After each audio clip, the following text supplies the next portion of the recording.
time to bring in Mike Cozzi and take a look at sports, and the Dodgers get stronger. Good morning, Mike. Good morning. They picked up another pitcher for their roster. They had to because the other guy's in jail. That's right. So it's a zero-sum game, as one of my friends likes to use that term. Yeah, Bauer's done, so they had to replace him. They replaced him with Scherzer. So they didn't really make themselves stronger. They made themselves equal to what they were. All right, and the Yankees picked up another left-handed bat, but yesterday it shows you the exact reason why anybody who's a Yankee fan and still thinks that they have a chance this year, the inconsistency is just glaring, and yesterday they got their little fannies kicked, and they just had no pitchers to do anything. Yeah, Tom Brady threw 2 touchdown passes, and Tampa Bay won 14-0 yesterday. It's a good thing that they didn't kick any extra points. What a disaster. Yeah.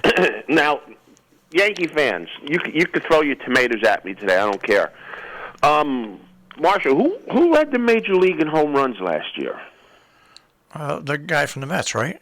No, Who? that guy from the Yankees, Luke Voit. Oh, yeah, okay. He led the Major League in home runs last year, didn't he? Yeah, well, half a season, yeah. Well, he still led the Major League in home runs. The Yankee fans love saying that. And who did they pick up from the Cubs? Rizzo. And what position does he play? First base. And what position does Voit play? Goodbye.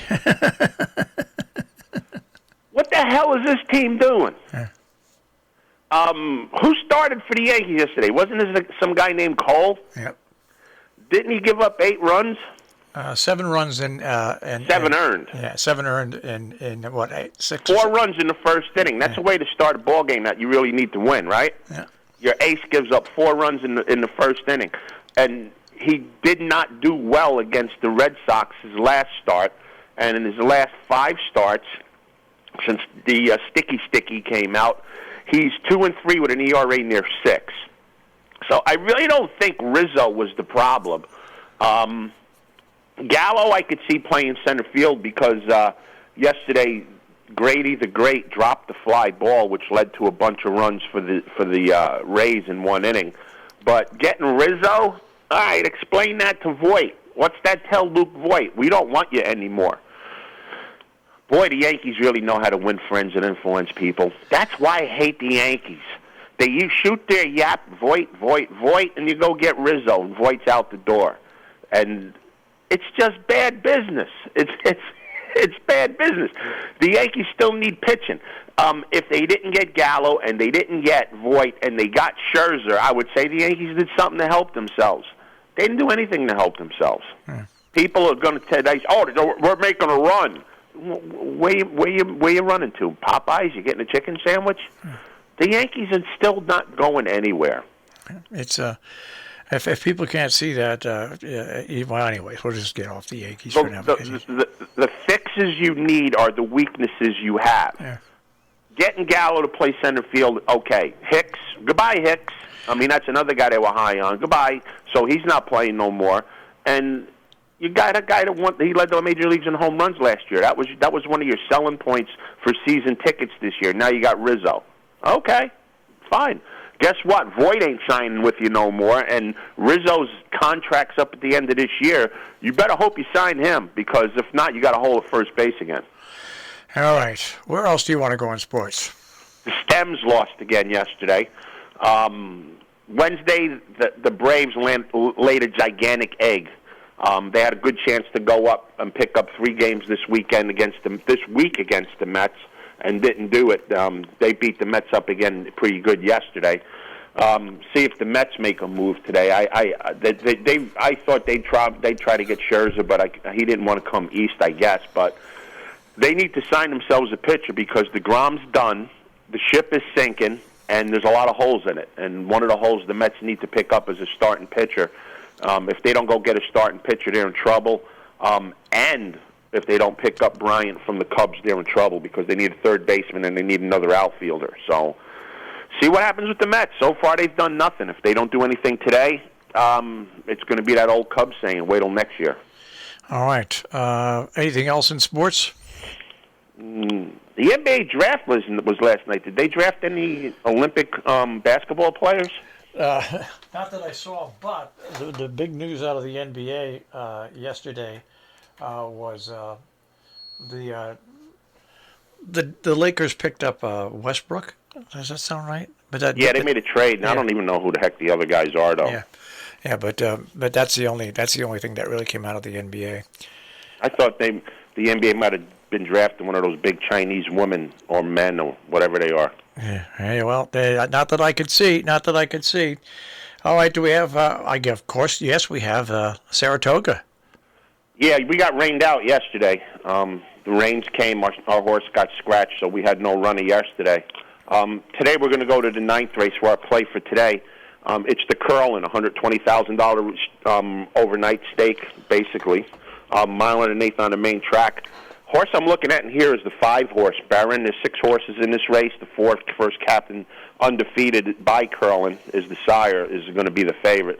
But Baron is a horse who has big numbers by Wagelia stretching out to a mile and an eighth. A lot of these horses have only gone one turn, so to say Wagelia can't get a mile and an eighth, you could say that about a lot of horses in this race. But Wagelia is a consistent horse. 10 starts with 5 wins in 2 seconds. Training very well up at Saratoga for Butch Reed. It was rainy up there yesterday, so I'm staying on the dirt today. This horse is 3 for 3 on the wet, which those of you that can add, that means he's got 2 wins on the dry surface as well. So this horse is good on any surface, 5-1. We'll take a shot with Wagelia today, the 5-horse in the 9th race to win the Curlin at Saratoga today.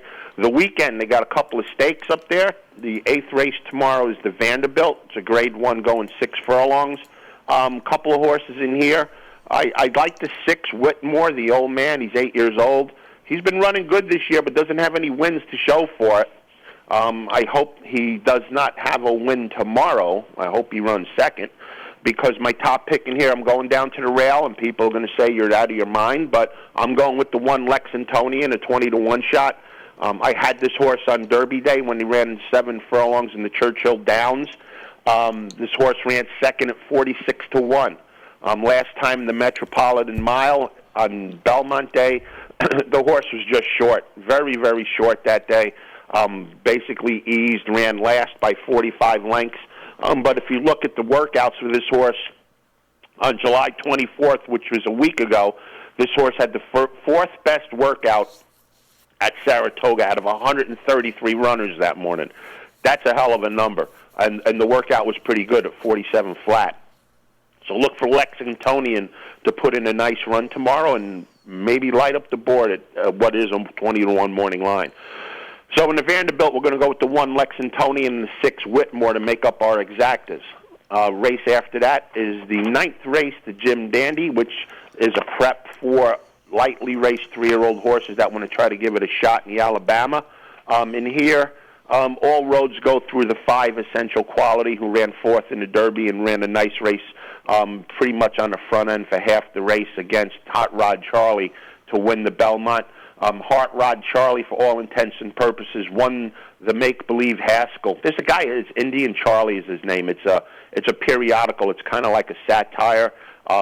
He's up at Saratoga. He's at Keeneland. It's a little pamphlet that gets handed out. It's a real good thing. He calls the Haskell the Envelope Derby. I love the name he gave it. But Hot Rod Charlie won the Envelope Derby only to get DQ'd. All roads go through Essential Quality. 2 horses to look at to make an exacta in this race is going to be the 2-horse and the 3-horse, the 2 Mask Parade and the 3 Wayburn. Mask Parade's trained by Al Stoll, who's having a pretty good meet-up at Saratoga. Training very well at Saratoga. The horse won the Ohio Derby. Stick him underneath.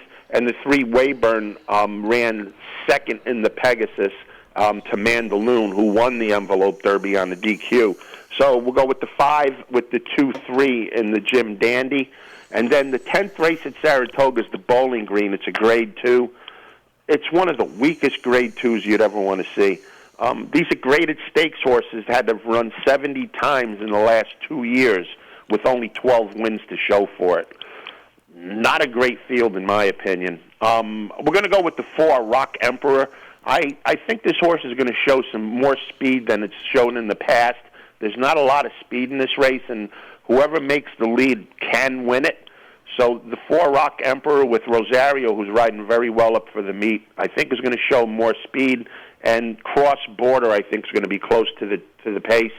Close Border has 6 starts at Saratoga with 5 wins, 9 lifetime wins with 5 of them coming out of Saratoga.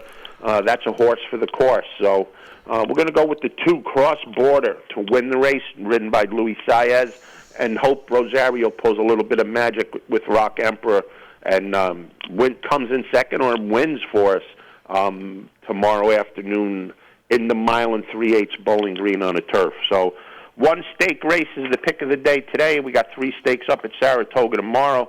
Rained like crazy up there yesterday, so I don't know what to expect on today's track condition, but they should be fast and firm tomorrow.